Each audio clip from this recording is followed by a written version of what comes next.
കുറ്റിക്കാട്ടൂർ സൈനബ വധക്കേസിൽ പോലീസ് കുറ്റപത്രം നൽകി. കോഴിക്കോട് ജുഡീഷ്യൽ 1ാം ക്ലാസ് മജിസ്ട്രേറ്റ് കോടതിയിലാണ് കസബ പോലീസ് കുറ്റപത്രം നൽകിയത്.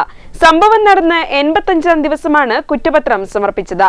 നവംബർ 13-നാണ് കേസിലെ മുഖ്യപ്രതി സമദ് സൈനബയെ കൊലപ്പെടുത്തി നാടുകാണിച്ചുരത്തിലെ കൊക്കയിൽ തള്ളിയതായി കസബ പോലീസ് സ്റ്റേഷനിലെത്തി മൊഴി നൽകിയത്.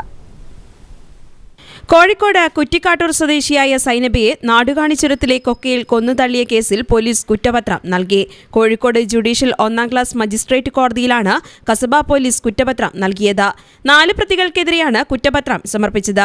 1ാം പ്രതി താനൂർ കുന്നംപുറം സ്വദേശി സമദ്, 2ാം പ്രതി ഗൂഡല്ലൂർ പെരിയനഗർ ഓവാലി സ്വദേശി സുലൈമാൻ എന്നിവർക്കെതിരെയാണ് കൊലപാതകം, ആസൂത്രണം, തട്ടിക്കൊണ്ടുപോകൽ എന്നീ കുറ്റങ്ങൾ ചുമത്തിയത്.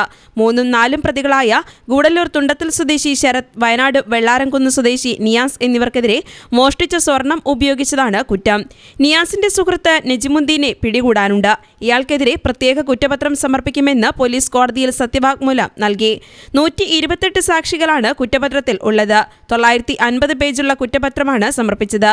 സംഭവം നടന്ന് 85ാം ദിവസമാണ് കുറ്റപത്രം സമർപ്പിക്കുന്നത്. കഴിഞ്ഞ നവംബർ 13-നാണ് കേസിലെ മുഖ്യപ്രതി സമദ് കുറ്റിക്കാട്ടൂർ സ്വദേശി സൈനബയെ കൊലപ്പെടുത്തി നാടുകാണിച്ചുരത്തിലെ കൊക്കയിൽ തള്ളിയതായി കോഴിക്കോട് കസബ പോലീസ് സ്റ്റേഷനിലെത്തി മൊഴി നൽകിയത്. സമദിന്റെ മൊഴിയുടെ അടിസ്ഥാനത്തിൽ പോലീസ് നാടുകാണിച്ചുരത്തിൽ പരിശോധന നടത്തി സൈനബയുടെ മൃതദേഹം കണ്ടെത്തുകയായിരുന്നു. News desk, Kozhikode vision.